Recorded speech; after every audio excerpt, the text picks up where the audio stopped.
जो convention for writing a unit जो rules होते हैं, तो उसमें सबसे पहली चीज़ यूनिट कभी भी कैपिटल लेटर में नहीं लिखी जाती है। जैसे फोर्स की यूनिट न्यूटन होती है, ये न्यूटन साइंटिस्ट के नाम पे पढ़ी है ना। तो न्यूटन का वैसे तो नॉर्मली हर एक पर्सन का नाम कैपिटल लेटर से शुरुआत करते हैं, कैपिटल लेटर होना चाहिए पहला लेटर, ठीक है। लेकिन जब उसको यूनिट के फॉर्म में लिखे, जब उनके नाम पे एक यूनिट दे दी गई, फोर्स की यूनिट न्यूटन होती है, तो सही यूनिट क्या है कि जब हम उनका नाम स्मॉल लेटर से शुरू करें तो वो यूनिट बन जाएगी। लेकिन अगर हम उनका नाम कैपिटल लेटर से शुरू करें तो वो एक नाम हो जाएगा उनका, ठीक है, क्लियर। इसी तरह वर्क की यूनिट क्या होती है, जूल, कैपिटल लेटर से नहीं लिख सकते, ये गलत है, स्मॉल लेटर से लिखना पड़ेगा, वरना ये उनका साइंटिस्ट का नाम हो जाएगा, ठीक है, ठीक है। देखिए दूसरा पॉइंट क्या है, if unit is to write in symbol form, अगर कोई यूनिट सिंबल फॉर्म में लिखनी है तो हमें उसका एक ही लेटर लिखना होगा, वो भी कैपिटल में। जैसे फोर्स की यूनिट क्या थी, न्यूटन, लेकिन अगर हमें पूरा वर्ड लिखना है तो स्मॉल एन से शुरुआत करेंगे, लेटर स्मॉल है, पूरा वर्ड लिखेंगे। वर्क की यूनिट जूल होती है, कैपिटल, अगर पूरा नाम लिखेंगे तो स्मॉल से शुरुआत करेंगे। लेकिन अगर खाली हमें उसका सिंबल लिखना है, तो जैसे फोर्स की यूनिट क्या होती है, न्यूटन होती है ना, है ना। तो इसका अगर हम सिंबल लिखेंगे तो कैपिटल बनेगा, ठीक है, क्लियर हो गई बात। इसी तरह वर्क करंट की यूनिट क्या होती है, एम्पेयर। एम्पेयर जो होती है करंट की यूनिट होती है, तो जब हम सिंबल फॉर्म में लिखेंगे तो ए लिखेंगे खाली, क्लियर हो गई बात।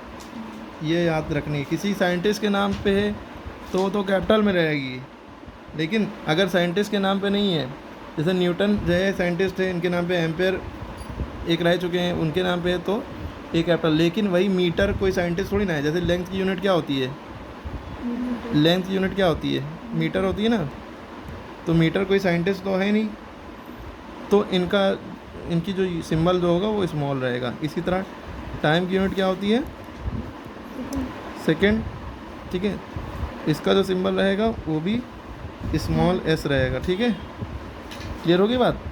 साइंटिस्ट के नाम पे है तो capital N, capital F, capital A, मतलब इस तरह से। इसलिए अब वर्क यूनिट जूल होती है तो जूल हम कैपिटल जे से लिखेंगे, और अगर नाम में लिख रहे हो तो स्मॉल जे, है ना। हालांकि यहाँ पे हमने फोर्स लिखा है, यूनिट नहीं लिखी है। एम्पेयर यहाँ पे अगर लिखा है तो पूरा नाम लिखा है तो ऐसे, और यूनिट लिखेंगे तो ऐसे, क्लियर हो गई बात। अगला पॉइंट है, यूनिट्स और symbols are never written in plural form. कभी भी यूनिट प्लूरल फॉर्म में नहीं लिखी जाएंगी। इसका क्या मतलब है भाई, कहीं भी दुकान पे गए तो please give me 10 metres cloth, 10 मीटरों का कपड़ा दे दो, है ना, ऐसा नहीं। तो अगर हमें लिखना है 10, हम कह भी नहीं कि 10 मीटर्स, तो हम भी 10 मीटर्स में एस नहीं लगा सकते, ये गलत है। सही क्या है, 10 मीटर लिखेंगे खाली एम, या एम एस भी नहीं लिख सकते, ये भी गलत है, ठीक है। अभी यूनिट में एस नहीं लगाएंगे, यानी प्लूरल फॉर्म उसकी नहीं लिखेंगे ना। जैसे 5 एम्पेयर है, 5 एम्पेयर अगर लिख रहे हैं, एम्पेयर लिखने के बाद उसमें एस नहीं लगाते, 5 एम्पेयर से देखा यहाँ क्वांटिटी एक से ज़्यादा है तो एस लगा दिए, तो ये गलत हो जाएगा। हमें क्या लिखना है, 5 एम्पेयर, अगर पूरा लिख रहे हैं तो एम्पेयर, ठीक है, क्लियर हो गई बात। हाँ, मीटर्स में एस नहीं लगेगा, किलोमीटर्स में नहीं लगेगा। बहुत से लोग किलोमीटर्स 9-10 किलोमीटर्स में यहाँ पे लगा देते हैं एस, ये गलत हो जाता है। अगर आपको 10 हो, चाहे 100 हो, चाहे लाख हो, आपको किलोमीटर में एस नहीं लगाना है, ठीक है। चाहे आप पूरा लिख रहे हो वर्ड किलोमीटर के, या येलो किलोमीटर पूरा लिख रहे हो तब भी एस नहीं लगाना है, और सिंबल में लिख रहे हैं तब भी एस नहीं लगाना है, क्लियर है। देखिए एक पॉइंट और है जो कि आपकी बुक में लिखा है, लेकिन ऐसा होता नहीं है, लेकिन लिखा है तो पढ़ लीजिए। जैसे इनमें लिखा है full stop is never used, full stop कभी नहीं यूज़ होता आफ्टर एन एब्रीविएशन, यानी शॉर्ट फॉर्म में और यूनिट में, ऐसा नहीं है। जैसे APJ अब्दुल कलाम आप लिखते थे तो आप ये लिखते हैं, ये भी सही है, और APJ अगर आप लिखते हैं यहाँ पर डॉट लगाते हैं, ये भी सही है। लेकिन ज़्यादा यूज़ में ये होता है कि डॉट नहीं लगता है, ठीक है। यह ब्रिटिश और अमेरिकन लैंग्वेज होती है ना, इसी की वजह से ये हो जाता है। जैसे हम लोग मैथ्स पढ़ते हैं, जैसे हम कहते हैं मैथ में एस लगता है, यही सही है, हालांकि ये भी सही है, और MATH मैथ भी सही है। क्यों, क्योंकि ये ब्रिटिश में होता है, नहीं ब्रिटिश में ही होता है, अमेरिकन में ही होता है, ठीक है, उन लोग एस नहीं लगाते हैं, क्लियर हो गई बात।